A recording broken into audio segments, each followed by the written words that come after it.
The Victorian era seems like a long time ago. However, they completely changed the way our towns and cities looked. The Victorians were responsible for many of the things we take for granted today. Look up, look down, look all around. Let's take a look and see what we can discover. What's this then? A clue to our stinky Victorian past. This is a sewage gas destructor lamp, or what's left of it. As Victorians expanded towns and cities, they built sewage systems to safely manage the increase in human excrement. However, there was a problem. Large amounts of gas built up in the sewers, which could be dangerous as well as extremely smelly. In London, the summer of 1858 became known as the Great Stink because the smell of the gases got so bad. Invented as a solution to the problem, J.E. Webb of Birmingham invented the sewage gas destructor lamp. A lamp which contained a flame would have sat at the top of every destructor lamp. The heat from the flame drew up the gases, and as they passed through the lamp into the air, smells and bacteria were destroyed by the heat.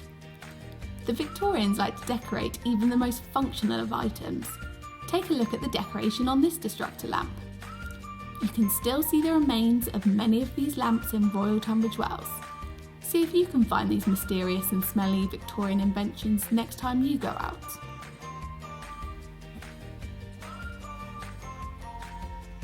The Victorian era was full of change, invention and building of towns across the country. If you know what to look for, it's possible to see the traces left by the Victorians throughout our towns, villages and cities. We've been out and about in the borough to spot the traces left by the Victorians. We've also created a bingo card for you to use to help you find your own examples with friends and family. Can you spot them all? The Victorians built lots of houses. Maybe you even live in a Victorian house. Victorian houses commonly have features such as porches, stained glass, bay windows, decorative floor tiles, brickwork and chimneys, and they were often built in terraces. Christianity was very important to Victorian Britain. Lots of churches were built throughout this period in different styles. However, they were typically built in stone and had a spire. Churches were also often built to look older than they were. Tunbridge Wells is full of Victorian churches. How many can you find? During the Victorian era, it became law for all children to attend school between the ages of 5 and 10 years old. As a result, the Victorian period saw an increase in the number of schools being built. Maybe your school was built during this time. Some of the shops you go to were also built by the Victorians.